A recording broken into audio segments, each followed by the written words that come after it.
wabarakatuh. Nampaknya kurang semangat semua ini. Saya kasih pantun sedikit ya. Beli bayam di tempat Pak Slamet, beli kentang di pajak pagi. Yang jawab salam saya kurang semangat, jadi saya ulang sekali lagi. Assalamualaikum warahmatullahi wabarakatuh. Waalaikumsalam warahmatullahi wabarakatuh. Alhamdulillahilladzi arsala rasulahu bil huda wa dinil haqq liyujhirahu 'alad dini kulli wa kafa billahi syahida. Asyhadu an la ilaha illallah wahdahu la syarikalah wa asyhadu anna Muhammadan abduhu wa rasuluh alladzi la nabiyya ba'da.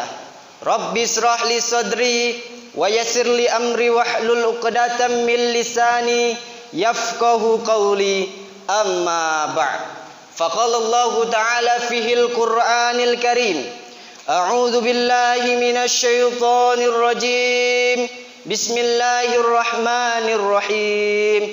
Ya ayyuhalladzina amanu kutiba alaikumus siyam kama kutiba alal ladzina min qablikum la'allakum tattaqun. Shadaqallahul azim wa sadaqa rasuluhun nabiyil karim. Wa nahnu ala dzalika minasy syahidin wa syakirin. Walhamdulillahi rabbil alamin. Masyiral muslimin muslimat jamaah yang dirahmati oleh Allah Subhanahu wa taala. Hal yang paling utama dan pertama yang harus kita lakukan adalah marilah kita senantiasa bersyukur kepada Allah Subhanahu wa taala. Karena atas nikmatnya, rahmatnya, taufik dan hidayahnya kita masih bisa duduk di tempat yang mulia ini bersama dengan orang-orang yang insya Allah muliakan dalam menjalankan ibadah yang Allah perintahkan. Bersyukur adalah hakikat seorang hamba kepada Robnya. Walaupun kita sahurnya pakai telur, bukannya dibantai bubur, tetapi hakikat seorang hamba yang beriman harus tetap bersyukur kepada Allah Subhanahu wa taala. Agar apa? Agar kita tidak menjadi hamba yang kufur akan nikmat Allah Subhanahu wa taala. Allah Subhanahu wa taala berfirman dalam Al-Qur'an surah Ibrahim ayat 7, A'udzu billahi minasy syaithanir rajim. Bismillahirrahmanirrahim. La in syakartum la azidannakum wa la in kafartum inna adzabi lasyadid. Sesungguhnya jika kamu bersyukur atas nikmatku, kata Allah, akan aku tambah nikmatku kepadamu. Jika kamu kufur, ingkar, sungguh azabku sangat pedih, kata Allah. Yang kedua, marilah senantiasa kita bersolawat kepada seorang tokoh yang tidak pernah menokoh, kepada seorang promotor, penggerak yang tidak pernah naik motor. Beliaulah baginda Nabi besar Muhammad sallallahu alaihi wasallam. Allahumma sholli ala sayyidina Muhammad. Semoga dengan kita memperbanyak salawat atasnya, mengikuti semua tuntunan ajarannya, kita diakui umatnya dan diberikannya syafaat di yaumil mahsyar nanti. Amin ya rabbal alamin. Sebelum panjang lebar saya berbicara di sini, Pak, alangkah baik saya berkenalan dulu ya. Perkenalkan, nama saya Gagas Satriadin. Gagas ya Pak, Bu, bukan Bagas. Asalnya jauh-jauh merantau kemari melanjutkan studi saya di USU, Pak. Universitas seberang Unimed. UIN maksudnya, Pak. Di UIN saya kuliah, pas pula dapat kawan sekelas disuruh saya ceramah di sini, begitu ya Pak. Mungkin ini perkenalan singkat saya, nanti bisa berdiskusi lagi, berkenalan selesai sholat atau selesai ceramah ini Pak. Bisa kita lanjut ya Pak. Masyurul jamaah yang dirahmati oleh Allah Subhanahu wa taala. Nikmat Allah yang paling besar yang saat ini yang kita rasakan apa, Bu? Apa, Pak? Nikmat sehat, betul. Nikmat iman, betul. Tetapi nikmat yang besar yang saat ini kita rasakan adalah nikmat dipertemukannya kita di bulan Ramadan, Pak. Kenapa? Karena di bulan Ramadan semua amalan dilipat gandakan. Karena di bulan Ramadan kemuliaan itu turun. Karena di bulan Ramadan Allah turunkan Al-Quran. Sebagaimana Allah Subhanahu wa ta'ala berfirman dalam Al-Quran surah Al-Baqarah 185. A'udzu billahi minasyaitonir rajim. Syahrul Ramadan alladzi unzila fil Qur'an hudal linnasi wa bayyinatin minal huda wal furqan. Bulan Ramadan itu adalah bulan yang di dalamnya diturunkannya Al-Quran. Sebagai apa? Sebagai petunjuk umat manusia agar menjadi pembeda antara yang benar dan batil. Jamaah yang dirahmati oleh Allah Subhanahu wa ta'ala.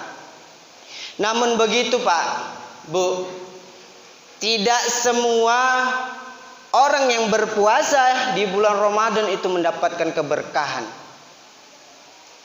Nabi Shallallahu Alaihi Wasallam menginformasikan, mengisyaratkan ada orang yang berpuasa namun tidak mendapatkan apa-apa kecuali lapar dan dahaganya saja.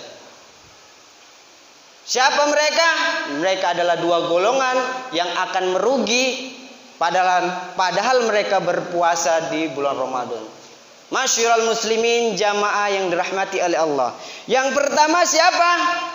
Yang pertama adalah mereka yang berpuasa tetapi tidak mendirikan sholat, Pak. Sholat, Bu. Ketahuilah, Pak. Ketahuilah, Bu. As-sholatu imaduddin. As-sholatu miftahul jannah. As-sholat miftahul khair. Sholat itu tiangnya agama, Pak. Sholat itu kuncinya surga, Bu. Sholat itu kuncinya kebaikan, Pak, Bu. Makanya orang yang berpuasa tapi tidak sholat, sesungguhnya mereka mendapatkan kebaikan. Kebaikan mereka berpuasa fisiknya kuat, tetapi mereka tidak mendapatkan pahalanya, Pak. Karena apa? Karena nggak ada kuncinya, Pak. Nggak ada kuncinya, Bu. Kuncinya itulah sholat. Masyurul muslimin yang dirahmati oleh Allah Subhanahu wa ta'ala. Saya ibaratkan, Pak, kita punya rumah besar, kemudian kita kerja, kita isi rumah itu, di dalam rumah itu dengan barang-barang yang berharga seperti TV, lemari dan lain sebagainya. Saat kita keluar pasti kita kunci rumah itu, kan, Pak? Pasti kita kunci.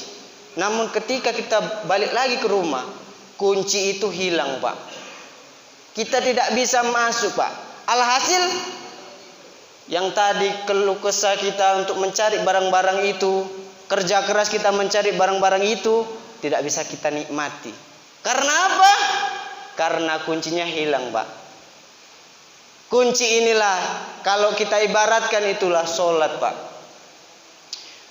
Nanti di akhirat kelak jamaah, Allah akan berkata, si fulan ini puasamu 30 hari yang gak pernah bolong, gak pernah lepas.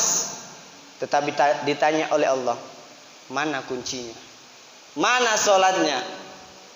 Maka sesungguhnya puasanya sah 30 hari berturut-turut, tetapi karena tidak sholat, Bu, sia-sia dia tidak menikmati pahala dari puasanya, Pak. Ini yang pertama, Pak, Bu.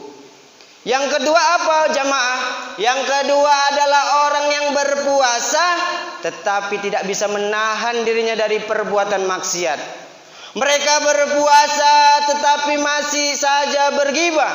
Mereka menahan lapar haus dari subuh sampai maghrib tetapi tetap membicarakan orang lain. Mereka berpuasa tetapi masih berbohong. Apa kata Nabi? Mereka puasanya sah tetapi tidak mendapatkan apa-apa kecuali lapar dan dahaga. Makanya Imam Al-Ghazali mengibaratkan Pak, Bu, pahala puasa kita ini seperti buah Pak. Ketika Bapak melakukan perbuatan maksiat, teriris buah itu. Ibu melakukan dosa, teriris lagi buah itu. Melakukan dosa lagi, teriris sampai akhirnya habis, tinggal bijinya saja Pak. Yang jadi pertanyaan Pak, bisa kita nikmati bijinya? Tentulah tidak Pak. Inilah ibarat dari Imam Al-Ghazali. Mereka berpuasa tetapi mereka tidak bisa menahan hawa nafsunya. Paginya gibah, sorenya berbohong. Disambut lagi mau azan berbuka dengan berkorupsi lagi. Allah melihat kita Pak. Jadi intinya, ketika kita berpuasa, jauhilah golongan-golongan ini Pak. Mereka berpuasa tetapi tetap menggibah. Nabi Shallallahu Alaihi Wasallam tadi mengisyaratkan kepada kita, jangan jadi orang-orang seperti ini. Puasa tetapi tidak mendapatkan apa-apa kecuali lapar dan dahaga. Masyiral muslimin jamaah yang dirahmati oleh Allah Subhanahu wa taala. Kita berdoa kepada Allah Subhanahu wa taala, semoga kita dijauhi oleh dua golongan yang merugi di bulan puasa. Kita berdoa kepada Allah Subhanahu wa taala, semoga Ramadan kali ini menjadi Ramadan yang terbaik dari tahun-tahun sebelumnya. Amin ya rabbal alamin. Mungkin ini saja tausiah kita pada malam hari ini. Sedikit penutup dari saya, jalan-jalan ke kota Medan. Jangan lupa memakai dasi. Hanya ini yang dapat saya sampaikan. Cukup sekian dan terima kasih. Mohon maaf bila ada kata yang salah, kesalahan, kehilafan datangnya dari saya pribadi, karena kebenaran semata-mata hanyalah milik Allah Subhanahu wa taala. Unzur maqala wa la tanzur maqala fastabiqul khairat. Wassalamualaikum warahmatullahi wabarakatuh.